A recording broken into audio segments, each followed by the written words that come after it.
টাঙ্গাইলের গোপালপুরে গড়ে উঠছে এক ভিন্ন ধরনের মসজিদ।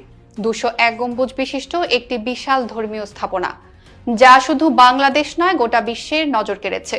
পাথালিয়া গ্রামে 15 বিঘা জমির ওপর নির্মিত হচ্ছে এই অনন্য মসজিদ কমপ্লেক্স, যার নির্মাণ শুরু হয় 2013 সালের জানুয়ারিতে বীর মুক্তিযোদ্ধা রফিকুল ইসলাম কল্যাণ ট্রাস্টের উদ্যোগে। মসজিদটির নকশায় রয়েছে 201টি গম্বুজ এবং 9টি মিনার। এর মধ্যে মূল ছাদে 81 ফুট উচ্চতার একটি বড় গম্বুজ এবং তার চারপাশে 17 ফুট উচ্চতার 200টি ছোট গম্বুজ মিলে গড়ে উঠছে এক অপরূপ সৌন্দর্য। চার কোণায় রয়েছে 101 ফুট উচ্চতার 4টি মিনার এবং সবচেয়ে উঁচু মিনারটি 451 ফুট, যা হবে আজানের জন্য নির্ধারিত।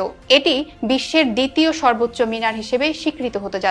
মসজিদের মূল ভবন দৈর্ঘ্যে এবং প্রস্থে সমান 144 ফুট করে। এখানে একসঙ্গে 15,000 মুসল্লি নামাজ আদায় করতে পারবেন। পুরো মসজিদ হবে শীতাতপ নিয়ন্ত্রিত এবং এর পাশাপাশি যুক্ত থাকবে সহস্রাধিক বৈদ্যুতিক পাখা। দেয়ালে থাকবে পূর্ণ কুরআন শরীফ অঙ্কিত টাইলস, আর প্রধান দরজায় ব্যবহার করা হবে 50 মণ পিতল। শুধু নামাজ নয়, এই মসজিদের সঙ্গে গড়ে উঠছে একটি পূর্ণাঙ্গ সমাজসেবা কমপ্লেক্স। থাকবে দুস্থ নারীদের জন্য বিনামূল্যে হাসপাতাল, এতিমখানা, বৃদ্ধাশ্রম এবং মুক্তিযোদ্ধা ও তাদের পরিবারের জন্য পুনর্বাসন ব্যবস্থা। এমনকি মৃত্যুর পর মৃতদেহ রাখার জন্য হিমাগারও নির্মিত হচ্ছে। বিশেষজ্ঞরা বলছেন